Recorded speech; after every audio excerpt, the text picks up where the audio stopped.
শুধু দর্শক মন্ডলী, আমি রয়েছি এখন বগুড়া জেলা শেরপুর উপজেলার গাইবান্ধা ইউনিয়নে রামেশ্বরপুর শামসুল উলুম বালিকা দাখিল মাদ্রাসায়। এই মাদ্রাসার সুপার আব্দুল হাকিমের বিরুদ্ধে নানা অনিয়ম, দুর্নীতি ও নিয়োগ বাঞ্ছন নামের বিভিন্ন অভিযোগ তার বিরুদ্ধে রয়েছে। আমরা এখানে এসেছি প্রায় দুপুর আড়াইটার দিকে। এখানে এসে সুপারকে দেখতে পাই নাই। ওনার সঙ্গে ফোনে কথা বলে উনি বলেছেন অফিসিয়াল কাজে বাইরে রয়েছেন। এখানে এসে আমরা কথা বলেছি বিভিন্ন শিক্ষকদের সাথে। শিক্ষকরা আমাদেরকে বলেছেন যে সুপারের সঙ্গে তাদের কোনো আলাদা কোনো মানে ব্যক্তিগত কোনো সম্পর্কগত বিরোধ নেই। তবে তাদের বিরোধ রয়েছে হলো বিভিন্ন নিয়ম নীতি নিয়ে। আপনি এখানে এসে দেখতে পাচ্ছেন যে এই বর্তমান চলা অবস্থায় এখানে সুপার রয়েছে। আমাদের যে শামসুল বালিকা দাখিল মাদ্রাসায় দাখিল মাদ্রাসাতে ক্লাস চলছে চলমান। কিন্তু এই এখন অব্দি সময় বাজে 3:30টার মতো। এখনও সুপার উপস্থিত নেই। ওনার সঙ্গে কথা বলে উনি বারবার বলেছেন উনি বিভিন্ন কাজে বাইরে রয়েছেন। এছাড়া ভুক্তভোগী যারা এখানে একজন নস্যপৌরী ছিল, নস্যপৌরী নিয়োগের ব্যাপারে অনেক টাকা সে বাণিজ্য করেছে এবং সেই নিয়োগ থেকেই শুরু করে বিভিন্ন নিয়োগ এবং বিদ্যালয়ের আরও আনুষঙ্গিক যেসব অর্থনৈতিক ব্যাপার ছিল সেই অর্থনৈতিক ব্যাপার থেকে সে বিভিন্ন অর্থনৈতিকভাবে দুর্নীতিগ্রস্ত হয়েছেন। এই বিষয়ে এলাকার মানুষ এবং বিভিন্ন লোকজন তারা আমাদের কাছে অভিযোগ করেছে। আমরা এসেছি এই শিক্ষা প্রতিষ্ঠানে, এসে তাকে দেখতে পাইনি। তবে ওনার সঙ্গে আমার ফোনে কথা হয়েছে। উনি আমাদের সঙ্গে যোগাযোগ করবো, দেখি ওনার সঙ্গে ফোনে যোগাযোগ করার চেষ্টা করবো। দেখি ওনাকে যদি ফোনে পাই, ওনার থেকে আমরা যে উত্তরটা পাবো আশা করি সেই সদ উত্তর পাবো। ওনার সঙ্গে ফোনে কথা বলার জন্য যোগাযোগ করার চেষ্টা করছি।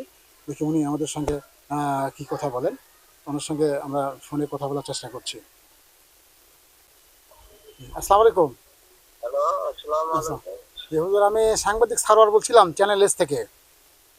হ্যাঁ ভাই, বলেন। জি, সেটা হলো যে আমরা একটা অভিযোগ পাচ্ছি যে আপনার এক নাম্বার হচ্ছে যেটা হলো আপনার অ্যাডহক কমিটি গঠন করা হয়েছে, এটা আপনার মনোনীত কমিটি এবং এই কমিটির বিষয়ে আপনি কোনো গণবিজ্ঞপ্তি বা অনলাইন অফলাইন কোনো বিজ্ঞপ্তি দেন নাই। আপনার মনোনীত ব্যক্তিকে আপনি সভাপতি করে নিয়ে আসছেন বোর্ড থেকে। এই বিষয়ে আপনার মতামতটা কি জানতে চাচ্ছিলাম। ভাই, অ্যাডহক কমিটি এটা গণবিজ্ঞপ্তি দেওয়ার কোনো নিয়ম নাই। তারপরেও আমি স্থানীয় লোকজনের সাথে পরামর্শ করে এটা করছি। তারা আমার বলছে যে আমরা পুরোটাই প্রতিষ্ঠান পুরনো সড়কে অ্যাডহক কমিটির সভাপতি করেছি।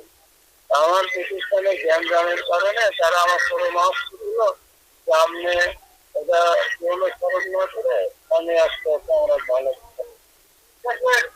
হ্যাঁ, এই হিসেবে তাদের পরামর্শ করে লিখলাম ভাই। এখন অন্য ছেলে পেলে ঝামেলা করার কারণে আগের ইস্যু ধরে এখন সেটা তাদের মনোমত হয়নি। এই জন্য ওরা এখন মুখে যায় আমার দায়বদ্ধ করেছে। ভাই, এটা বিষয়টা এরকম বুঝলেন না। আচ্ছা আচ্ছা, আরেকটা বিষয় সেটা হচ্ছে এই যে এর আগে মানে বিগত কমিটিতে যে কিছু নিয়োগ হয়েছে আর কি, নিয়োগ বাণিজ্যের বিভাগে তারা অনেকে অভিযোগ করছে। এই বিষয়ে আপনার মন্তব্যটা কি? এটা হচ্ছে মনে করেন বিগত কমিটির সময় যেগুলো সভাপতি আসছিল, আপনারা তো আইনের লোক, পেপার পত্রিকার লাগেন, এই বিষয়ে ভালো হবেন। এখন নিয়োগ সংক্রান্ত ব্যাপার তো প্রতিষ্ঠানের যাই সভাপতি থাকে, গভর্নমেন্ট যদি থাকে তাদের ওপর দিয়ে তো কোনো কিছু করার অধিকার আমাদের থাকে না। ওরা যেভাবে করে আমরা তাদের সাথে সম্মত থেকে নিয়োগ করি। এখন কিভাবে তারা নিয়োগ হচ্ছে না হচ্ছে এগুলো তো গোপনীয় বিষয়। এখন সভাপতি চলে গেছে, এখন দায়ভারটা আমার উপরে চাপানোর জন্য চেষ্টা করছি। আরেকটা বিষয় সেটা হচ্ছে যে আর কিছু একজনকে নিয়োগ দেওয়ার কথা ছিল বলে কিছু টাকা নেওয়া হয়েছিল। এই বিষয়ে তার নিয়োগও পায়নি, টাকাও ফেরত পায়নি। সেটা কিছু টাকা আপনার কাছে রয়েছে আর কিছু টাকা আপনার এখানকার যে অফিস সহকারী রয়েছে তার কাছে রয়েছে। এই বিষয়ে আপনি কতটুকু জানেন? এটা আসলে আগের যে এই নিয়োগ এর আগে যে কমিটি ছিল সেই কমিটির মাধ্যমে তার মেয়াদ ছিল 6 মাস। ওই 6 মাস থাকার কালীনই ওই নিয়োগটা সে দিছিল। এই নিয়োগটা শিক্ষা অধিদপ্তরই ওই কাগদে করে এরকম ঝামেলা হওয়ার এলোমেলোতে ওই সভাপতি ওদের নিয়োগ করতে পারে। এখন সভাপতির সাথে সে কি মিউচুয়াল করছিল এটা আমি জানি না। এখন আমার অফিস সহকারীর সাথে নাকি তার সাথে ছিল, তাকে সাথে নিয়ে করছিল, এই কথা তারা দাবি করেছে। কিন্তু তারপরে আবার কমিটি এলো, এই কমিটি বিজ্ঞপ্তি দিল, তারা সেখানে অ্যাপিলও করলো না, আবার আবেদনও করলো না, তখন কোনো যোগাযোগও করলো না। হ্যাঁ, যার কারণে এখন এসে করছে যে আমাকে দেয়নি, হ্যান দেন।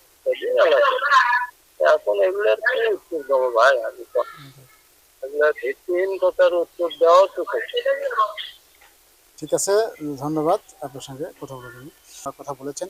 উনি কোনো দায়ভার নিতে রাজি নয়। উনি তবে একটা কথা স্পষ্ট রয়েছে যে এখানে নিয়োগ বাবদ কিছু টাকা নেওয়া হয়েছে, যেটা কমিটির মাধ্যমে নিয়েছে, এবং যে ব্যক্তিটাকে নিয়োগ দেওয়া হয়নি কিছু টাকা নেওয়া ছিল, উনি ফোনে বলেছেন ওনার যে অফিস সহকারী ছিল তার কাছে হয়তো বা রয়েছে, তার সঙ্গে কথা বলেছে, তার সঙ্গে আমরা কথা বলে দেখব যিনি অফিস সহকারী রয়েছেন উনি এই বিষয়ে কতটুকু জানেন। আমরা তার সাথে এখন কথা বলে চলুন দেখি, আমরা কথা বলে দেখি উনি কী বলেন। যিনি অফিস সহকারী রয়েছেন উনি আমরা আসার পরে আমাদেরকে ডেকে উনি এই প্রতিষ্ঠান থেকে চলে গিয়েছেন। এই বিষয়টি নিয়ে শেরপুর উপজেলার মাধ্যমিক শিক্ষা অফিসার নজরুল ইসলামের সঙ্গে আমরা ফোনে কথা বলার জন্য চেষ্টা করছি, দেখি উনি এই বিষয়টা কতটুকু জানেন আর কি।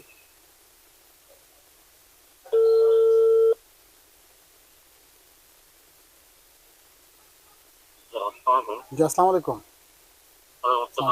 আমি সাংবাদিক সারওয়ার বলছিলাম চ্যানেল এস থেকে। যে একটু ফোন দিলাম একটা বিষয়, সেটা হচ্ছে আমাদের গাড়িদহ ইউনিয়নের রামেশ্বরপুর শামসুল উলুম বালিকা দাখিল মাদ্রাসায় এখানে আমাদের সুপারের নামে বিভিন্ন অনিয়ম অন্যায়ের জন্য একটা অভিযোগ উঠেছে বা বিভিন্ন পত্রপত্রিকা অনলাইনে নিউজ হয়েছে। এই বিষয়ে আপনি কি কোনো অবগত আছেন?